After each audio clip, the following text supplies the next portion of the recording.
members. You guys do a great job of covering our football team and our players, and you guys do a great job in what you do, what's important for you and your families, and so I'm thankful for that.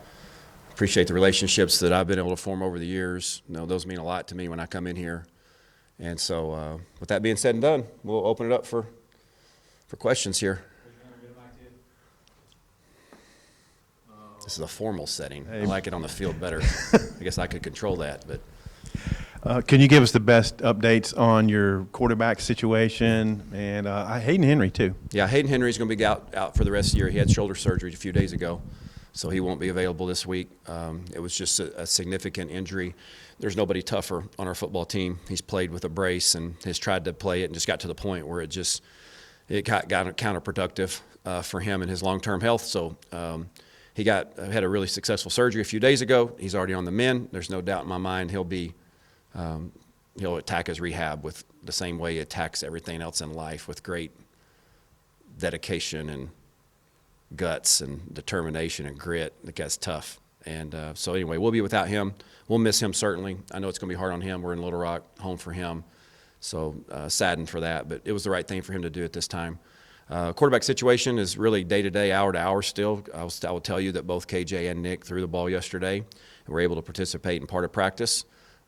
But their situation also is a very ongoing evaluation, very fluid situation that we're looking at. So we're going to have a plan, a contingent plan, and another contingent plan moving forward. It's just kind of the hand that we've been dealt. It's kind of the way the quarterback situation is rolled out this year.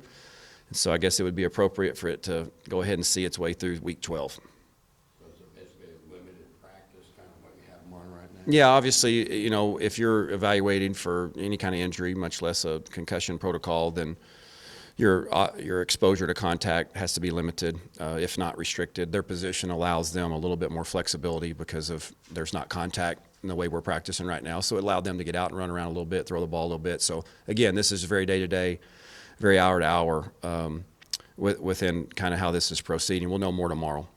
Linebacker depth with Hayden. I guess he didn't play last game either. He didn't. He's kind of where are you at with Well, that? we're thin. We're very thin there. You know, obviously Bumper and Scuda have been playing a lot of ball, a lot of snaps for us. Grant Morgan would be the third guy right now, and then we've got some other guys. We're hoping to get D.D. back this week. He wasn't able to travel with us last week. D.D. Edwards.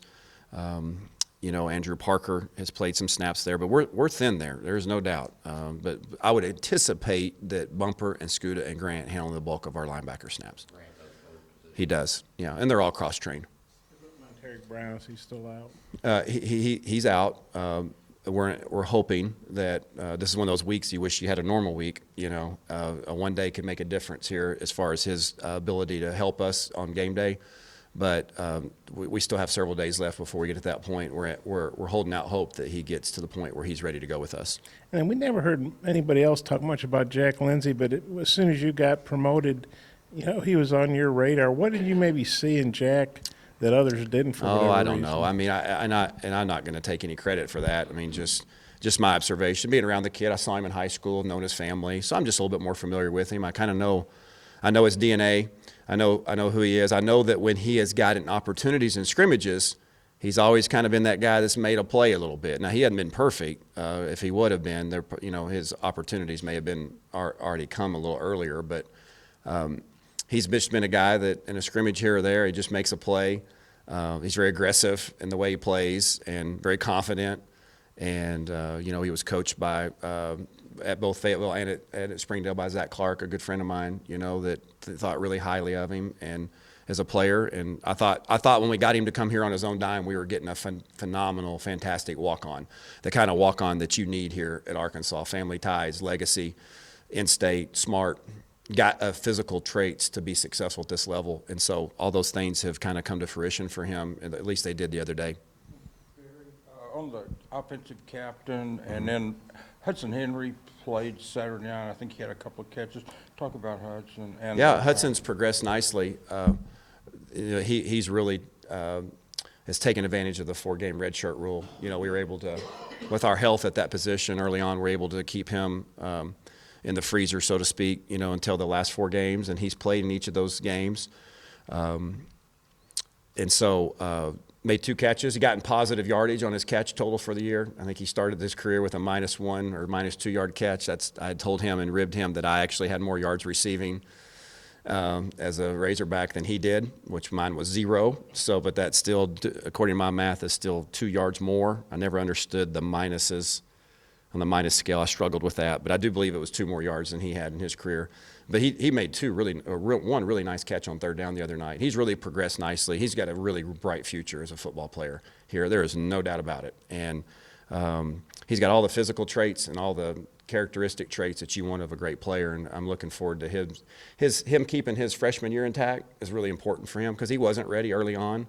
I'm not sure if he's still ready to assume the starter's role or he'd be in there right now.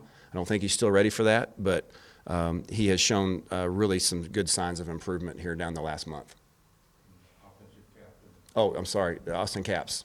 Pleased to announce Austin Capps. He told me, there's a senior, our only senior on the offensive line, in-state kid, told me he watched his first Razorback game ever in War Memorial Stadium. He doesn't show much emotion. If you guys know him and deal with him, he is a very good poker face, and but I could see deep down through that his excitement about being named captain. I couldn't have thought of another person to better epitomize who we'd want to represent us than Austin Capps. What was that touchdown pass, the Woods pass? Was that a newer route that you guys have, or option route? What was that play? No, it was a design middle of the field route. It was basically a stutter option. When he paint a picture that we were doing a second level option route and then turn it into a split route down the field. So it was in essence a double move that was schemed very well. We got both safeties in a 2-safety look and had 2 guys taking them off their hash marks, and then Mike, very well executed play. It's a standard play across college football. We've had it in our playbook for some time, and but it's the best I've seen that executed. So he was the primary guy. Yeah, he was the primary. What is it you don't want us to see today? Close practice. I just think the quarterback situation stuff is just so overdone. It's just saturated. It's only we really know and need to know what's going on behind closed doors at this point in time.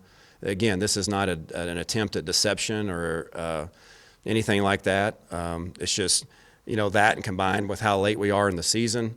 We're going right into team right away. That's another thing. You guys have had access, and ladies, I say guys, I hope everybody understands where I'm coming from on that. You all is the correct term for that. You all have had access to practices where we've done individual.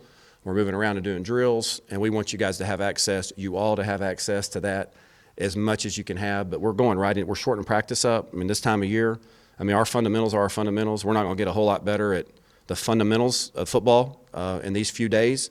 So we're jumping right into team and getting going with our game plan. And so really that was as much it as anything, is that combined with the quarterback situation. I just made the determination that we're just going to let you guys have the players after me before.